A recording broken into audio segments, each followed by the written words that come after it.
Olá, galerinha, tudo bem? A aula de hoje vai ser um pouquinho diferente. Hoje vamos viajar pelo mundo todo, sem sair de frente da nossa tela, seja do computador, do celular, televisão, tablet ou qualquer outro dispositivo. Para isso, vamos precisar somente da nossa imaginação. Então, toda vez que a gente for estudar um bioma, fechem os olhos, tenta se colocar naquele local, sentir aquele frio ou então aquele calor, ver aqueles animais bem de perto. Assim a gente consegue entender de forma mais eficaz o que a gente vai tratar hoje. Antes da gente entrar propriamente no conteúdo, vocês já devem ter estudado que o planeta Terra ele apresenta climas diferentes. E esses diferentes climas eles formam regiões diferentes. E cada uma dessa região com fauna e flora específica, com solo específico. E aí, essa região nós damos o nome de bioma. Tá? Então a gente pode olhar aqui no mapa que em cada continente ele apresenta várias cores. Cada uma dessas cores representa um bioma. Então a gente vai classificar esses biomas de acordo com o clima existente naquela região. Tá certo? Então vamos lá, biomas, os principais biomas do mundo. Aqui uma classificação geral do que são biomas. A gente pode definir bioma como um conjunto de vida vegetal e animal, constituído pelo agrupamento de tipos de vegetações contíguos e que podem ser identificados a nível regional, com condições de geologia e clima semelhantes, e que historicamente sofreram o mesmo processo de formação de paisagem, resultando em uma diversidade de flora e fauna própria. Então são regiões com características em comum.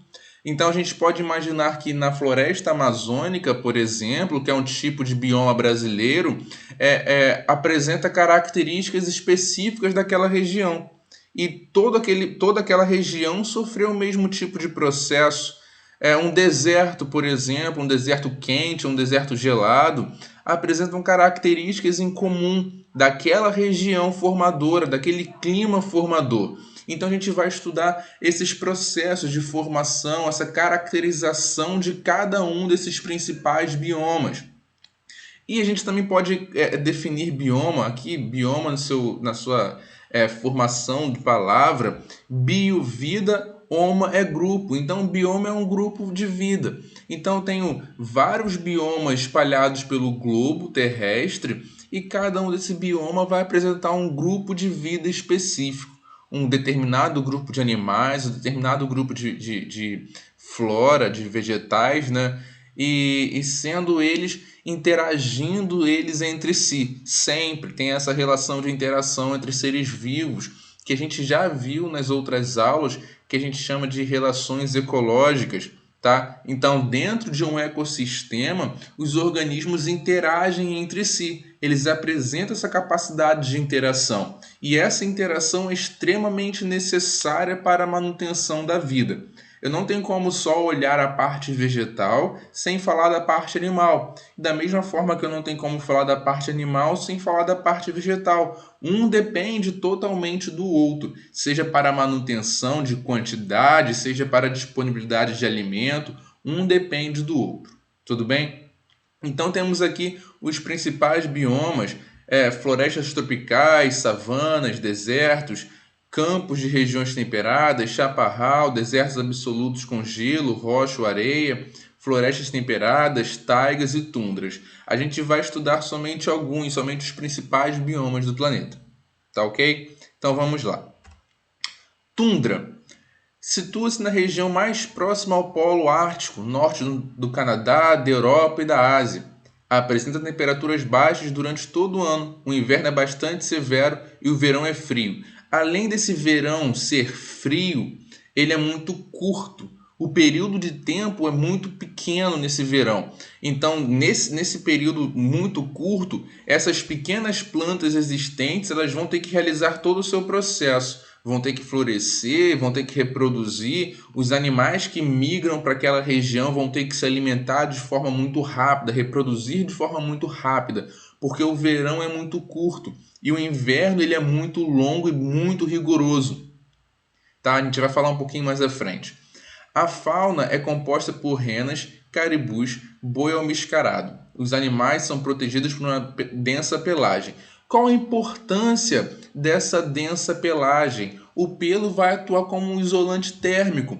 Ele vai aquecer o animal nessa região muito fria. É como se fosse um grande cobertor, servindo como para manter a temperatura sempre elevada, uma vez que desses mamíferos eles produzem calor internamente. Só que quando o ambiente é muito frio, eles dependem de uma estrutura para que o calor seja mantido. E essa estrutura, no caso, são esses pelos. Esses pelos muito, muito densos, essa pelagem muito grande, muito densa. Além dessa pelagem ser densa, esses animais vão apresentar uma grande quantidade de gordura. Essa gordura também atua como um isolante térmico, fazendo com que esse animal se mantenha aquecido. A vegetação apresenta musgos e líquens. Em regiões com a temperatura mais elevada, surgem gramíneas e pequenos arbustos.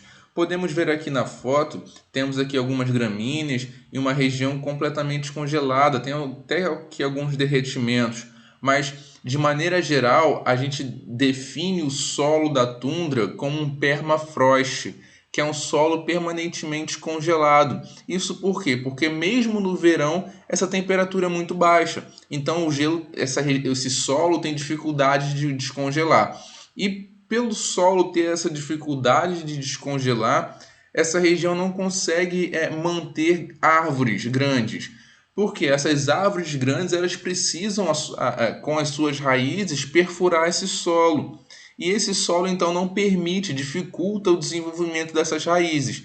Ainda mais um ambiente muito frio, a água ali não está em estado líquido, então a raiz não consegue absorver essa água do solo. Tudo bem? Então a tundra, essa região mais próxima do Ártico. Ok? Então, seguindo. Taiga, também chamada de floresta de coníferas devido à predominância de pinheiros e abetos. Situa-se no hemisfério norte, ao sul da tundra ártica, em região de clima frio, porém possui uma estação quente mais longa e amena comparada ao bioma tundra. A fauna apresenta alces, ursos, lobos, raposas, visões, martas e esquilos. O que acontece? Vamos lá.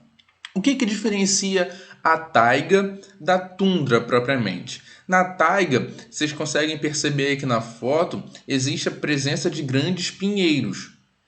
A taiga, inclusive, é a maior floresta do mundo. Ela vai pegar o norte da América do Norte, norte da Europa, norte da Ásia, uma região muito extensa. E por que a taiga permite o desenvolvimento de árvores e a tundra propriamente não permite? Quando a gente estuda a questão de clima do planeta, a gente vê que o clima do planeta ele é influenciado pela latitude. Então, pelo fato da taiga estar em uma latitude menor do que a tundra, mais quantidade de sol, maior é a disponibilidade de sol nessa região. Então faz com que o verão seja mais quente, a primavera seja mais quente do que na região da tundra.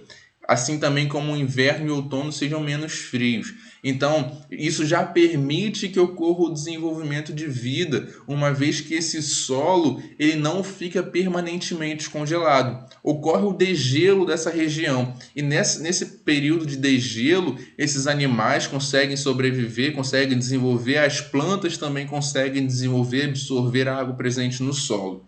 Tudo bem? Então, a taiga vai se diferenciar da tundra justamente por isso. Por ser um pouco mais abaixo a nível de latitude, o solo já deixa de ser congelado permanentemente. Então as plantas conseguem desenvolver de forma mais eficiente. Tá ok? Floresta temperada. A floresta temperada é aquela floresta típica dos filmes americanos. Você tem aqui uma época bem marcada, que é o outono, em que as plantas ficam com as folhas laranjas, marrons. Tem um período bem marcante também, que é o inverno, em que neva. Temos a primavera e o verão. A primavera e o verão são característicos do aumento da temperatura. As plantas começam a florescer, ocorre a reprodução, seja das plantas ou então e também dos animais. Então, são características bem marcantes desse tipo de floresta. Então, floresta temperada, Localiza-se em determinadas regiões da Europa e da América do Norte. Ocorre em ambientes de clima temperado e com as 4 estações bem definidas.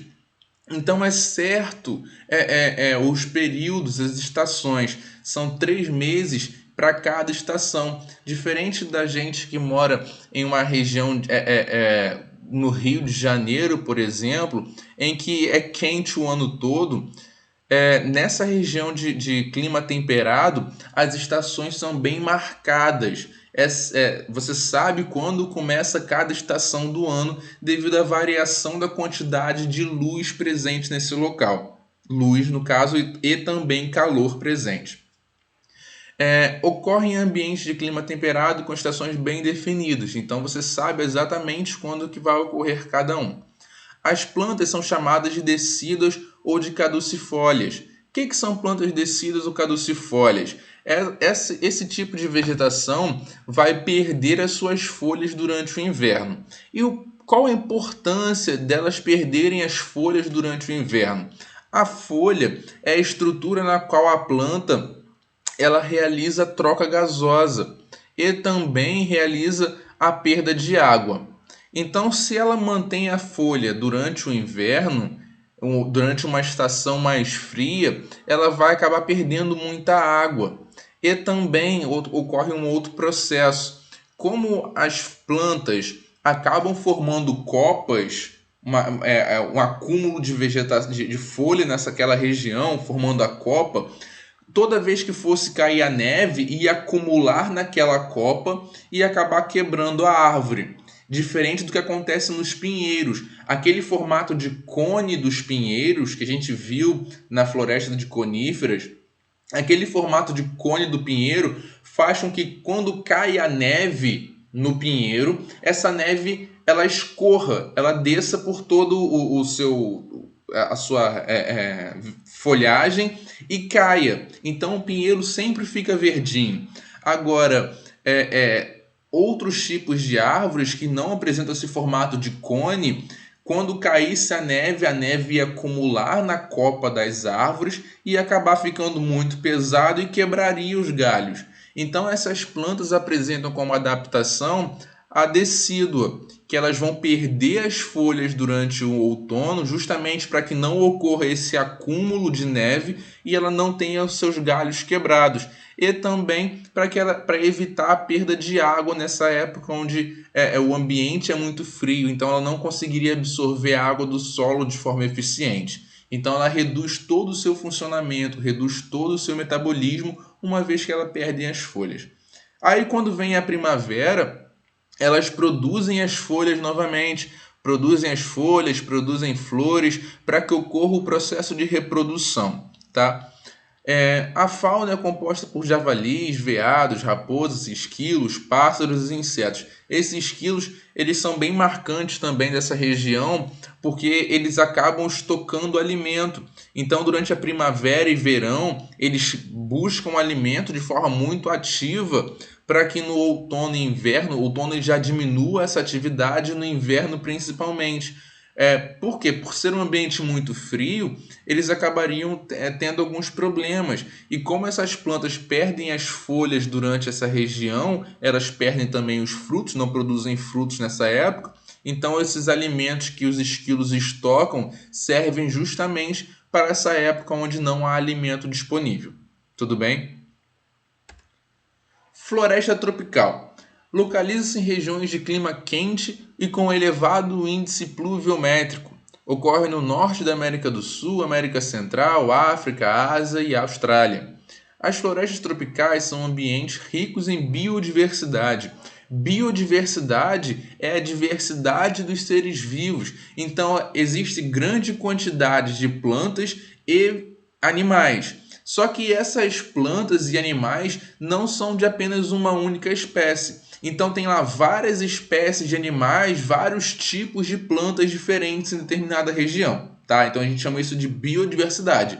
Se existisse somente um tipo de árvore e somente um tipo de animal em grande quantidade, a gente chamaria isso de riqueza. Eu apresento uma grande quantidade, porém de um único animal e de uma única planta. Agora, nesse caso da floresta tropical, apresenta uma grande biodiversidade. Então são vários tipos de animais e vários tipos de plantas. Tudo bem? Então não confunda biodiversidade com riqueza. A vegetação é densa e forma estratos, conforme a cobertura das copas das árvores, o que origina diferentes microclimas. O que acontece?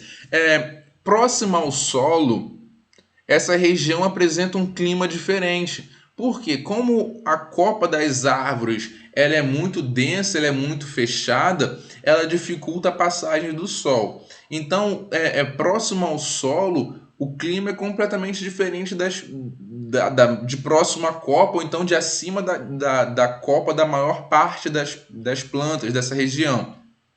Aí o que acontece? Por formarem climas diferentes, por formarem estratos diferentes, existem animais que são adaptados a cada um desses estratos. Existirão animais adaptados ao nível do solo, existirão animais adaptados ao tronco, à região arbustiva, existirão animais que são adaptados à copa das árvores e existirão animais que viverão em árvores ainda mais altas do que a média da vegetação local, vivendo a cerca de 40 metros de altura. No caso, as árvores atingindo essa altura e animais vivendo lá bem alto nessas regiões. Tudo bem? A fauna é composta por macacos, preguiças, onças, tucanos, araras, jacarés, sapos e uma variedade de espécies de insetos. Cada um desses animais apresenta uma função específica nessa região. Podem ser, principalmente no caso dos insetos, são grandes polinizadores. Eles levam o grão de pólen de uma região, de uma planta para outra. Isso é um processo extremamente importante porque garante a reprodução. E toda vez que ocorre a reprodução, esses animais continuam tendo alimento para que eles consumam. Tá? Então, o animal depende diretamente da planta, assim também como a planta depende do animal para que a reprodução venha a ocorrer. Tá? Savanas. Savana, quem viu Rei Leão lembra bem dessa região, desse local. Tem uma grande biodiversidade, com muitas girafas, zebras, gnus, leões, hienas. É uma região bem rica em animais. Então, as savanas localizam-se na África, Ásia, Austrália e nas Américas. As savanas aqui das Américas, aqui no Brasil, a gente vai ver em outra aula, a gente chama a savana daqui do Cerrado. Tá? A gente vai ver que as árvores são um pouco parecidas, apresentam características parecidas, o solo também. Os ambientes são caracterizados por campos com arbustos espaçados e gramíneas. Então, não ocorre o desenvolvimento de grandes florestas, de muitas árvores próximas. Então, são bem espaçados umas às outras. Pode haver algum conjunto de árvores, sim, pode haver, mas nada muito denso. Tudo bem? Na savana africana são encontrados herbívoros de grande porte, como elefantes, zebras, girafas, além de carnívoros como os leões, leopardos e guepardos. Então percebam que há um balanceamento. Existem grandes herbívoros e também existirão grandes carnívoros. Esses grandes herbívoros, eles realizarão um processo que a gente chama de migração. Eles vão migrando de áreas diferentes da savana, na busca da chuva. Por que na busca da chuva? Porque naquela região em que está chovendo ou que acabou de chover, a grama vai estar mais verde, então vai ser mais nutritiva. Então eles vão migrando, buscando essa região de alimentação. E nessa migração que os carnívoros vão e caçam principalmente os filhotes e também animais que estão doentes ou então mais fracos por caminharem por grandes regiões. Ok? Pradarias ou campos localizam-se em determinadas regiões da América do Sul, América do Norte, Europa e na Ásia, em locais que apresentam períodos de seca. São ambientes com predomínio de gramíneas. Os animais desse ambiente são os roedores, coiotes, raposas e insetos. Então, é aquela foto típica do Google. O Google mais antigo apresentava um papel de parede com uma foto mais ou menos parecida com essa, sem essa árvore aqui, sem esses animais aqui, mas era um campo. Então, como o próprio nome já vai dizer, é uma região com muitas gramíneas. Geralmente são regiões planas, Não há grandes árvores nesse local, grandes florestas, grandes conjuntos de árvores nesse local, assim também como não há presença de grandes animais. Tudo bem? E os desertos? Os desertos ocorrem em ambientes de pouca umidade. A vegetação é composta por gramíneas e pequenos arbustos. Nos desertos podemos encontrar animais roedores, serpentes, lagartos e insetos. Os animais e plantas apresentam adaptações à falta de água.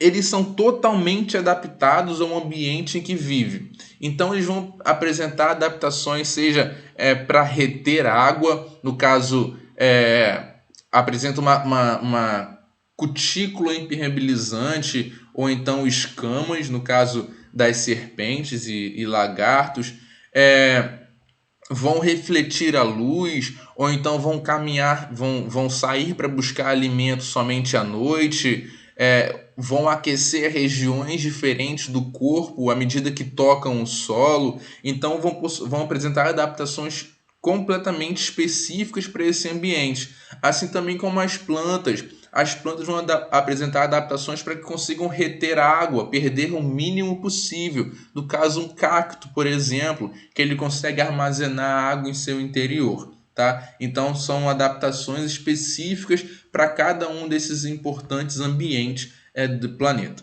Tudo bem? Espero que tenham gostado, espero que tenham se colocado um pouquinho nesse local, em cada um desses biomas que falamos durante a aula de hoje. Tá ok? Tchau, tchau, galerinha. Até mais.